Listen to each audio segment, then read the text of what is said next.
मुझे लगता है यह पहला दीक्षा होगा जो दुनिया के सबसे बड़े परिवार को दीक्षा दिया गया।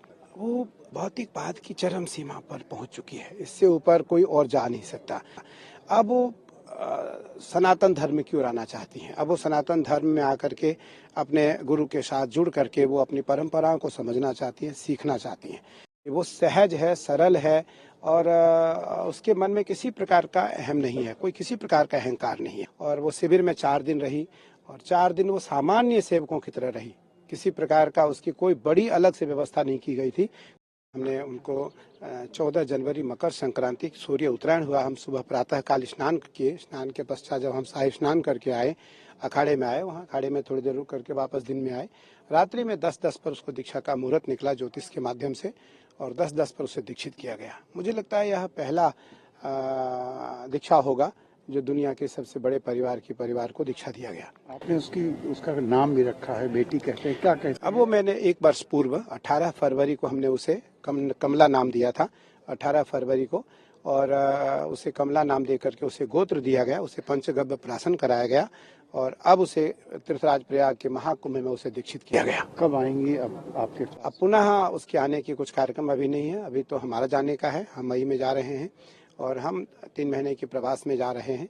तो हम वहाँ जा कर के कुछ जो दुनिया के ऐसे परिवार हैं जिनको अपनी परंपराओं से जोड़ना है, सनातन से जोड़ना है, संस्कृति से जोड़ना है, उनको जोड़ना है। उसका मनोभाव क्या रहता है? क्यों भौतिकवाद से आध्यात्म की ओर ये लोग? वो भौतिकवाद की चरम सीमा पर पहुंच चुकी है, इससे ऊपर कोई और जा नहीं सकता। अब वो सनातन धर्म की ओर आना चाहती हैं। अब वो सनातन धर्म में आकर के अपने गुरु के साथ जुड़ करके वो अपनी परंपराओं को समझना चाहती हैं, सीखना चाहती हैं। मुझे लगता है कि यह बड़ा ही अनोखी घटना है, बड़ी ही अनोखी घटना है कि वो सहज है, सरल है और उसके मन में किसी प्रकार का अहम नहीं है, कोई किसी प्रकार का अहंकार नहीं है। और वो शिविर में 4 दिन रही और 4 दिन वो सामान्य सेवकों की तरह रही। किसी प्रकार का उसकी कोई बड़ी अलग से व्यवस्था नहीं की गई थी, खाने की, रहने की। और पूजन में जब भी मैं पूजन बैठता आकर के चुपचाप वो हमारे पूजन में पीछे बैठ जाती थी। अपना काम खुद से करती थी?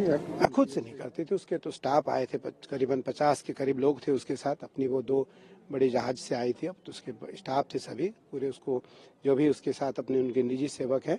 लेकिन वो किसी भी सेवा में किसी प्रकार की कोई आपत्ति नहीं जताई कि मुझे इस चीज़ की सेवा की ज़रूरत है, मुझे इस चीज़ की ज़रूरत है।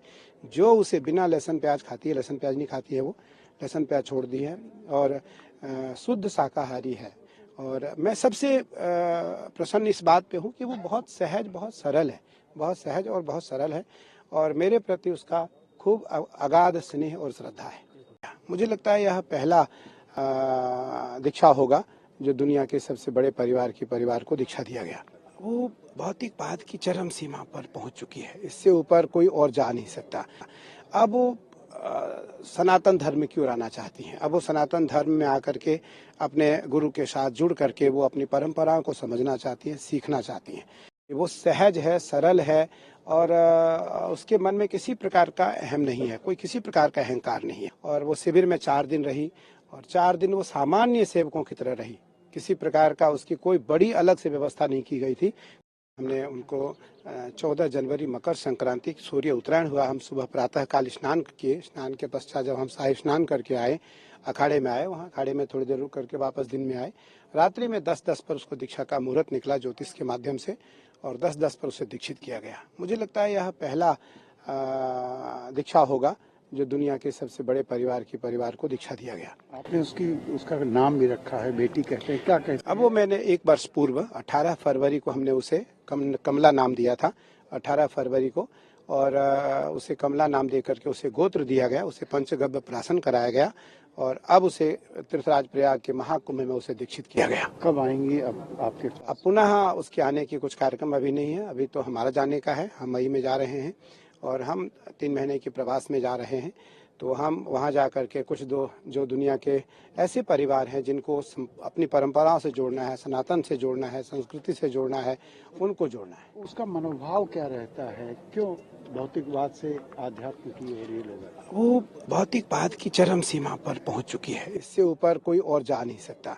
अब वो सनातन धर्म की ओर आना चाहती हैं। अब वो सनातन धर्म में आकर के अपने गुरु के साथ जुड़ करके वो अपनी परंपराओं को समझना चाहती हैं, सीखना चाहती हैं। मुझे लगता है कि यह बड़ा ही अनोखी घटना है, बड़ी ही अनोखी घटना है कि वो सहज है, सरल है और उसके मन में किसी प्रकार का अहम नहीं है, कोई किसी प्रकार का अहंकार नहीं है। और वो शिविर में 4 दिन रही और 4 दिन वो सामान्य सेवकों की तरह रही। किसी प्रकार का उसकी कोई बड़ी अलग से व्यवस्था नहीं की गई थी, खाने की, रहने की। और पूजन में जब भी मैं पूजन बैठता आकर के चुपचाप वो हमारे पूजन में पीछे बैठ जाती थी। अपना काम खुद से करती थी खुद से नहीं करती थी, उसके तो स्टाफ आए थे, करीबन 50 के करीब लोग थे उसके साथ। अपनी वो 2 बड़ी जहाज से आई थी, अब तो उसके स्टाफ थे सभी पूरे, उसको जो भी उसके साथ अपने उनके निजी सेवक हैं।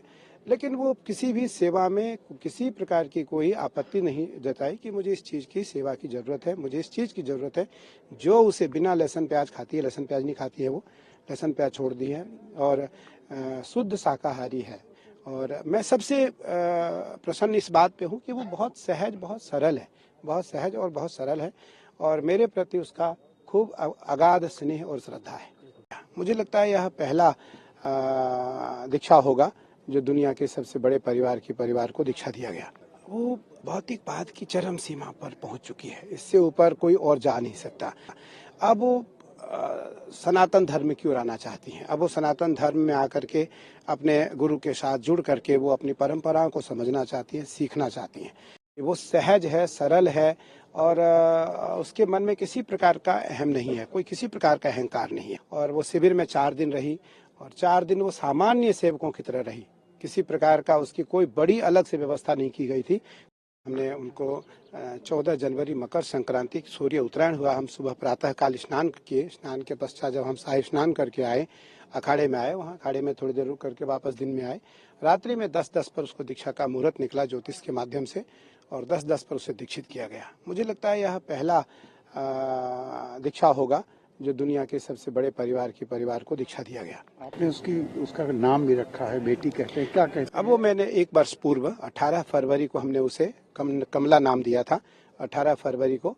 और उसे कमला नाम दे करके उसे गोत्र दिया गया, उसे पंचगव्य प्राशन कराया गया और अब उसे तीर्थराज प्रयाग के महाकुंभ में उसे दीक्षित किया गया। कब आएंगी अब आपके पास? अब पुनः उसके आने की कुछ कार्यक्रम अभी नहीं है, अभी तो हमारा जाने का है। हम मई में जा रहे हैं और हम 3 महीने के प्रवास में जा रहे हैं। तो हम वहाँ जा कर के कुछ जो दुनिया के ऐसे परिवार हैं जिनको अपनी परंपराओं से जोड़ना है, सनातन से जोड़ना है, संस्कृति से जोड़ना है, उनको जोड़ना है। उसका मनोभाव क्या रहता है? क्यों भौतिकवाद से आध्यात्म की ओर ये लोग? वो भौतिकवाद की चरम सीमा पर पहुंच चुकी है, इससे ऊपर कोई और जा नहीं सकता। अब वो सनातन धर्म की ओर आना चाहती हैं। अब वो सनातन धर्म में आकर के अपने गुरु के साथ जुड़ करके वो अपनी परंपराओं को समझना चाहती हैं, सीखना चाहती हैं। मुझे लगता है कि यह बड़ा ही अनोखी घटना है, बड़ी ही अनोखी घटना है कि वो सहज है, सरल है और उसके मन में किसी प्रकार का अहम नहीं है, कोई किसी प्रकार का अहंकार नहीं है। और वो शिविर में 4 दिन रही और 4 दिन वो सामान्य सेवकों की तरह रही। किसी प्रकार का उसकी कोई बड़ी अलग से व्यवस्था नहीं की गई थी, खाने की, रहने की। और पूजन में जब भी मैं पूजन बैठता आकर के चुपचाप वो हमारे पूजन में पीछे बैठ जाती थी। अपना काम खुद से करती थी खुद से नहीं करती थी, उसके तो स्टाफ आए थे, करीबन 50 के करीब लोग थे उसके साथ। अपनी वो 2 बड़ी जहाज से आई थी, अब तो उसके स्टाफ थे सभी पूरे, उसको जो भी उसके साथ अपने उनके निजी सेवक हैं। लेकिन वो किसी भी सेवा में किसी प्रकार की कोई आपत्ति नहीं जताई कि मुझे इस चीज़ की सेवा की ज़रूरत है, मुझे इस चीज़ की ज़रूरत है। जो उसे बिना लहसुन प्याज खाती है, लहसुन प्याज नहीं खाती है वो, लहसुन प्याज छोड़ दी है और शुद्ध शाकाहारी है। और मैं सबसे प्रसन्न इस बात पे हूँ कि वो बहुत सहज, बहुत सरल है, बहुत सहज और बहुत सरल है और मेरे प्रति उसका खूब अगाध स्नेह और श्रद्धा है। मुझे लगता है यह पहला दीक्षा होगा जो दुनिया के सबसे बड़े परिवार को दीक्षा दिया गया। वो भौतिकवाद की चरम सीमा पर पहुंच चुकी है, इससे ऊपर कोई और जा नहीं सकता। अब वो सनातन धर्म की ओर आना चाहती हैं। अब वो सनातन धर्म में आकर के अपने गुरु के साथ जुड़ करके वो अपनी परंपराओं को समझना चाहती हैं, सीखना चाहती हैं। वो सहज है, सरल है और उसके मन में किसी प्रकार का अहम नहीं है, कोई किसी प्रकार का अहंकार नहीं है। और वो शिविर में 4 दिन रही और 4 दिन वो सामान्य सेवकों की तरह रही। किसी प्रकार का उसकी कोई बड़ी अलग से व्यवस्था नहीं की गई थी। हमने उनको 14 जनवरी मकर संक्रांति सूर्य उत्तरायण हुआ, हम सुबह प्रातः काल स्नान किए। स्नान के पश्चात जब हम साहिब स्नान करके आए, अखाड़े में आए, वहाँ अखाड़े में थोड़ी देर रुक करके वापस दिन में आए।